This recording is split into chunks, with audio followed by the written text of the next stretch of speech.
Maybe are there any questions? I live at 71 Park Avenue in New York, in Manhattan, and I look out onto Grand Central. So whenever you come to New York, and I'd be happy to have you come again. When you leave Europe from Prague by plane to United States, you was alone or you with your family, and it was easy to find a job in America? The question was, you left Europe in 1938, and you was if you are leaving it alone, and was it easy to find a job? I left alone. I was on the Roosevelt. That was a small ship.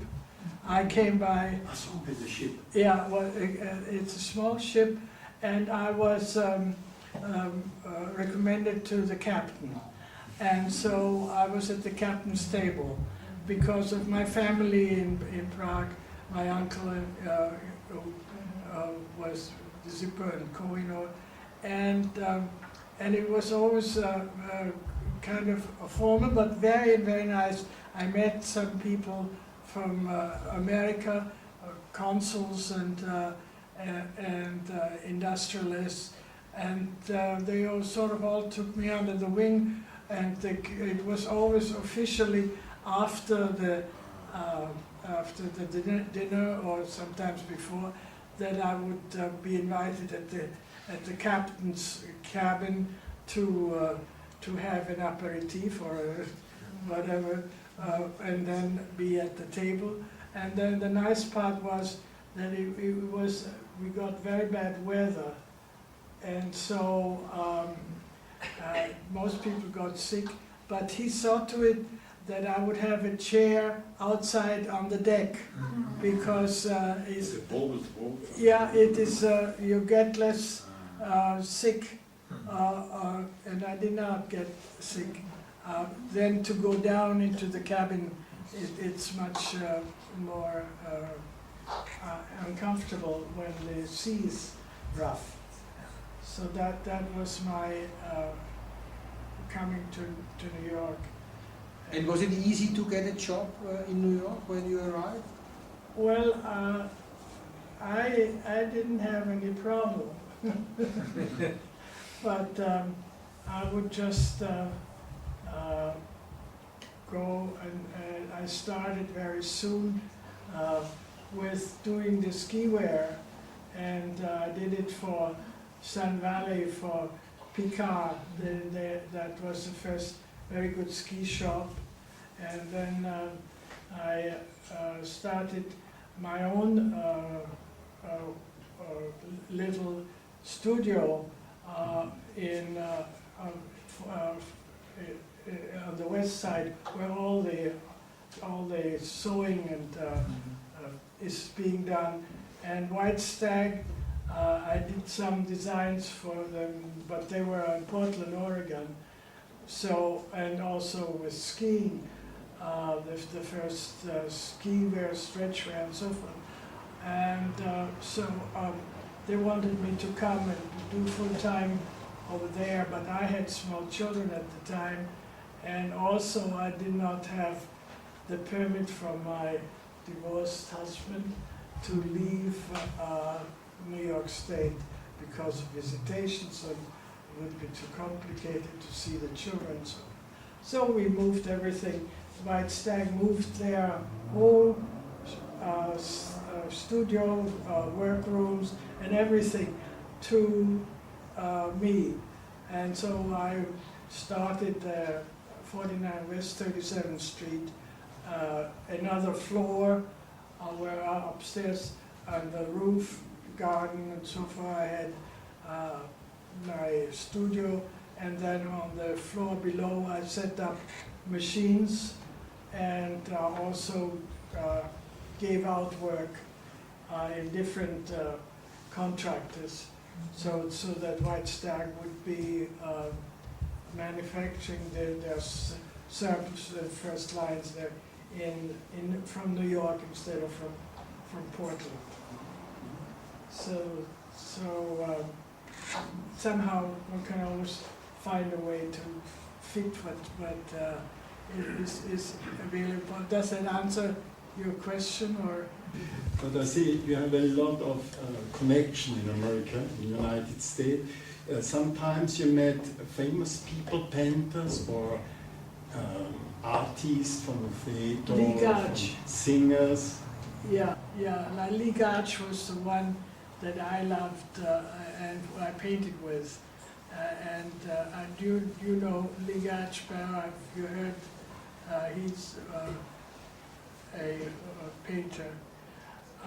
The thing is, I enjoyed painting with him, but they always let me paint my way because nobody really painted with the tapes the way I did, and they were more academic. At that time, so there was modernism started also. How was it coming to New York in contrast to living in Vienna and Prague? And New York was so different. How was it, the difference between coming to New York, the difference to Vienna at that time? Well, I always wanted to leave Vienna because it was too limiting for me. You know, as a girl at that time, this you're not supposed to do, and this you can't do, while in America, doesn't matter. It was more. I could see many more possibilities of being free, and nobody cares, more or less. And like the Delfina, who came from Germany, who had factories there, and left to Austria because of Hitler. So and had this Hetzmanski, the big store, and I would do these windows because he had the manufactured fabrics, and so he wanted to sell his fabrics. So I would, as I mentioned before, drape the fabrics for the window on mannequins, and so that the people would see what you can do with sewing, and then at the tea party in the afternoon tea, some cafe house, but they had the afternoon, and I would show on the model and pin in 3 minutes a design that could be made easily. So that worked very well for me, and it seemed to be liked, and so much so that I taught the daughter of the owner of the store. He wanted me to teach her, so I used to make myself older because I was just the same age as his daughter. You couldn't be a teacher.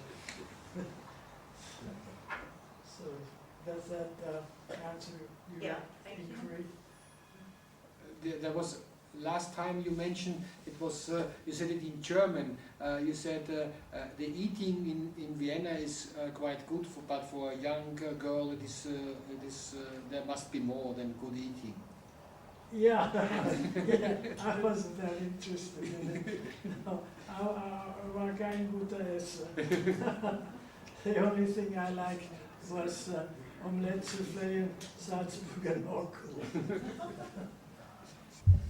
Did you speak German with your children? Did I speak? Nein, ich glaube nicht. I don't think I spoke German with them, but no, I didn't. No, because this was during the war, and I was the enemy. So my husband, Dr. Rogers, at that time, he didn't want me to. So I developed, it wasn't difficult for me. I don't have much of an accent, and I never did because of that.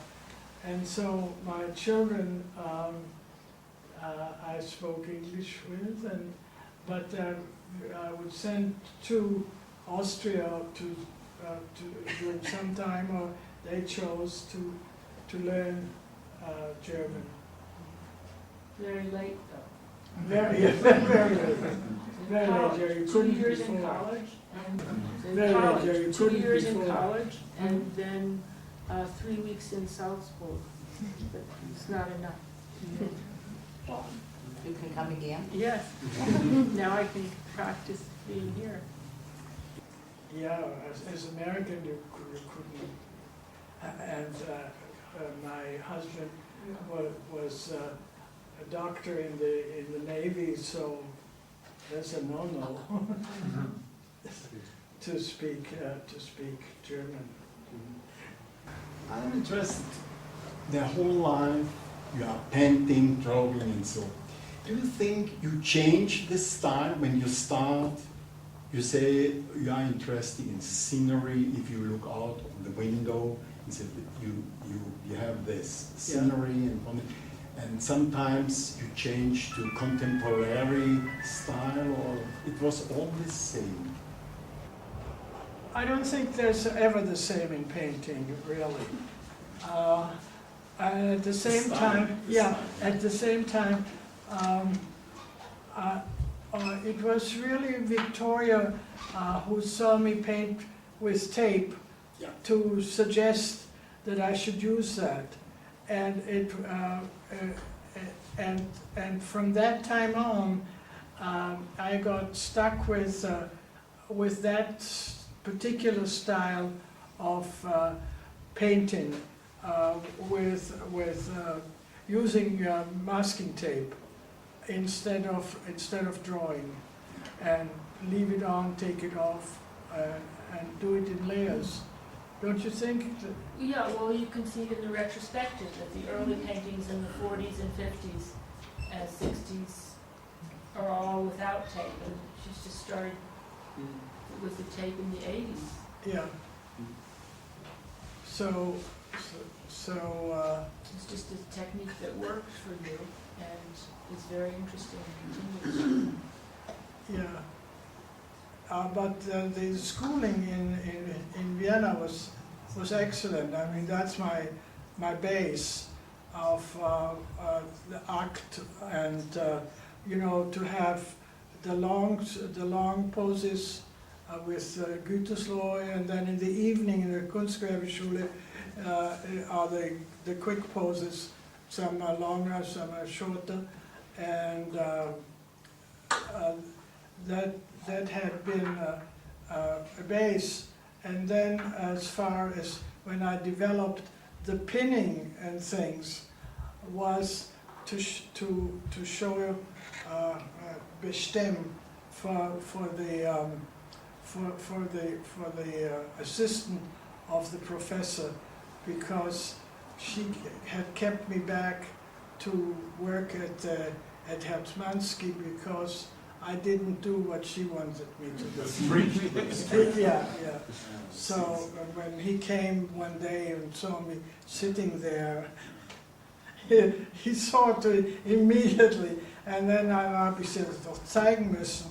So I started this whole new thing with the draping and the pinning, and because to show her off that this can be done and better instead of the way she wanted to have it What are done. you doing with the picture? You sell it, or what are you doing? This in the cellar? Whoever wants to buy it, it's for sale.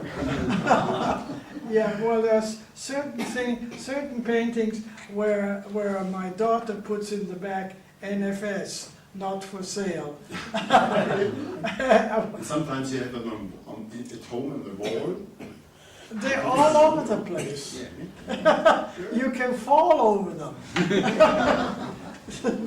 They are all over the place, and some are on the wall. You don't need a paper walls. No paper walls, only white walls. No, that's too much. No, it's paper, just white, always white walls, white ceiling.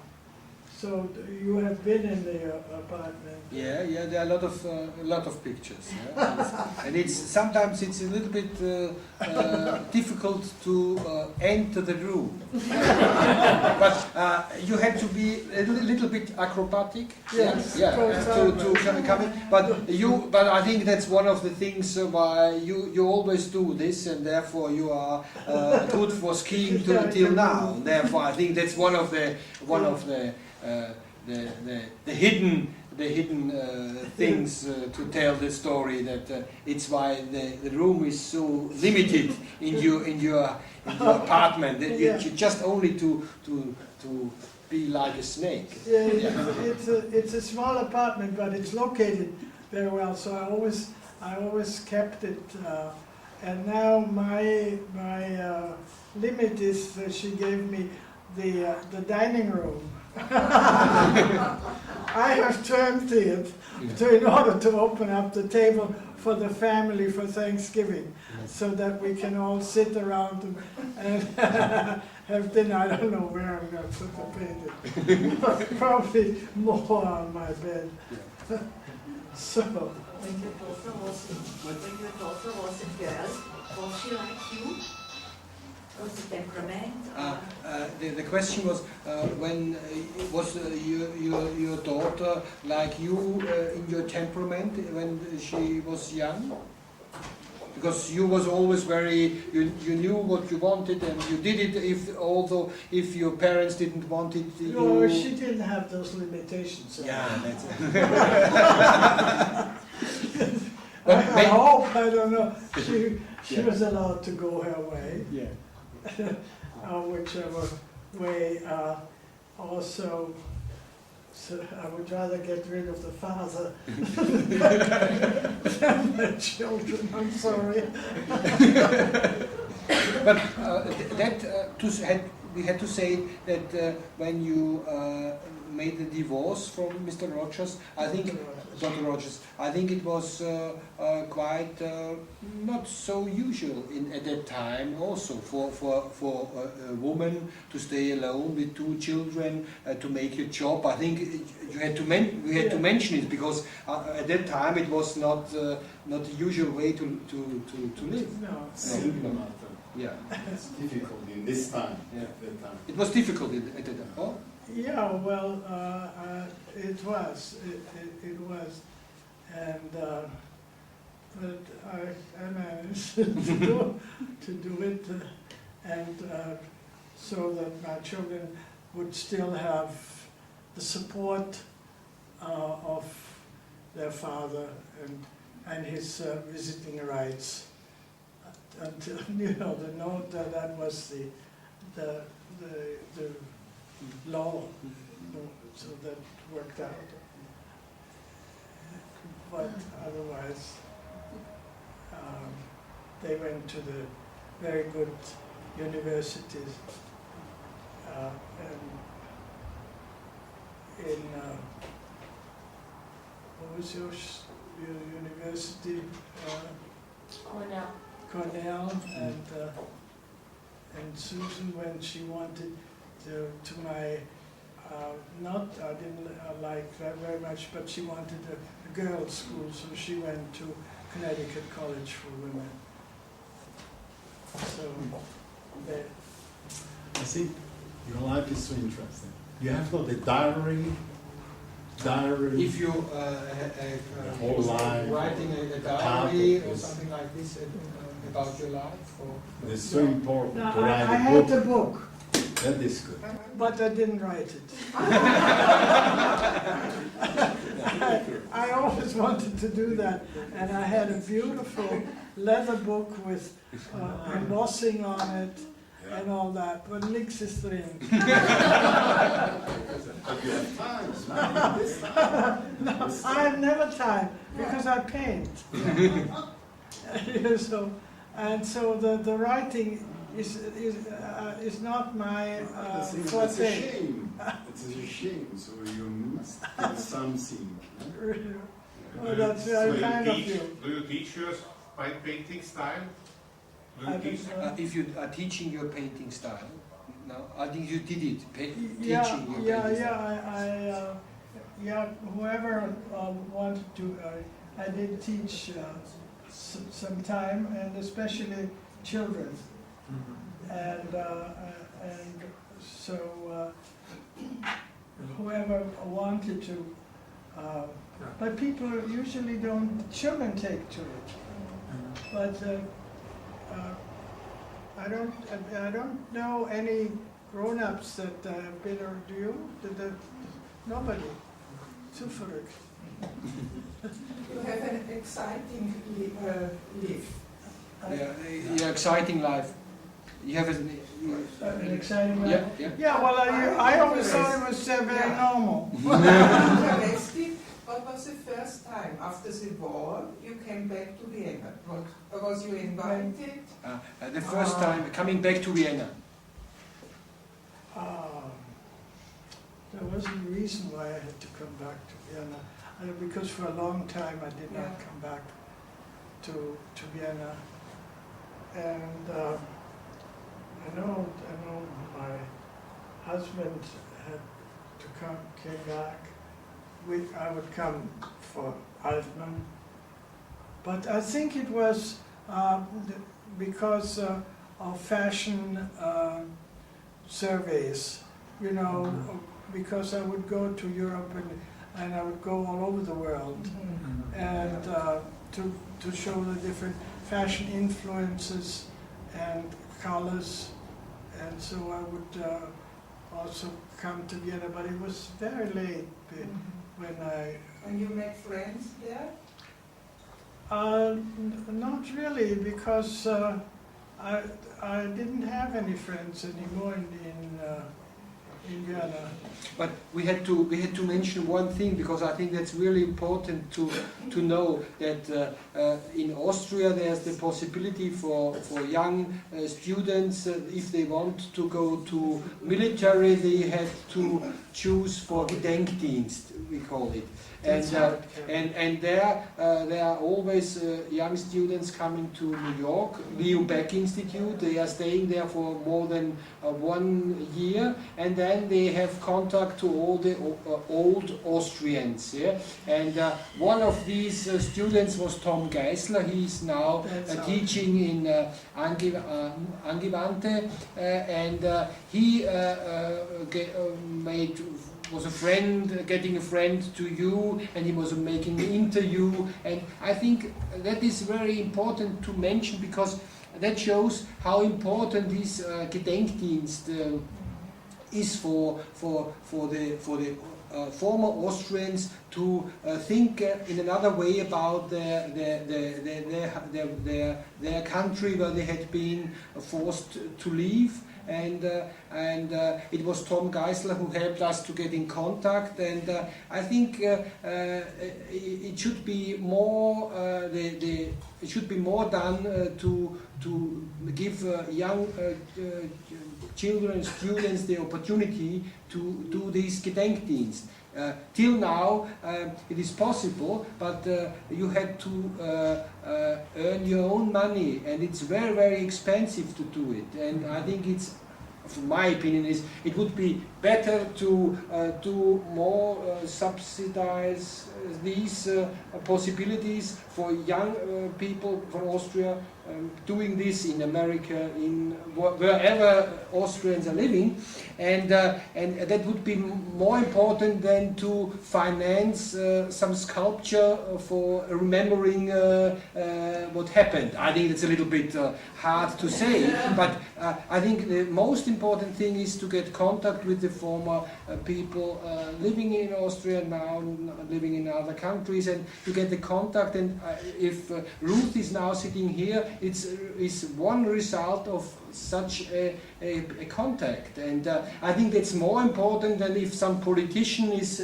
speaking about what we had to think about the past. I think to do now things, and I think that's one good example what had been done. And I think the most important thing are not stones. That's the most important things are the people, and therefore it's good. Yeah, well, then what he also did is how it started. That in I don't remember the institute. There was he arranged a big exhibit of my paintings, and with whole life, and there was a rolling voice talking, and so that it would show on my paintings as well as my life, and would be a tape going that explains it all. That was the Austrian. Yeah, Austrian Cultural Institute. Leo Leoberg Institute. Yeah. And then part of this exhibition had been shown in Vienna too. Yeah, they showed it in Vienna too. Yeah. But now, you visit now, I think you have never been so long in Vienna than now. Never so long well, staying here. Now I have to pass it on, now that I'm not rausgeschmissen bin, sondern welcome, which is a wonderful thing, so I can pass it on to my next generation, my daughter Victoria, and if I could, I would have liked to take some more of my family, but they are all busy with their, so she has now the whole inheritance. I hope it's not too burdensome to pass on and to hopefully enjoy. And how many children you have? I have two daughters. Victoria is my younger daughter, and Susan is my older daughter. She had just come back when I left from Europe, because she's chief editor for Abbeville Press. So she couldn't swing back right to Vienna. This is the Frankfurt Book Fair. Yeah, she was Frankfurter Buchmesse. She had been here.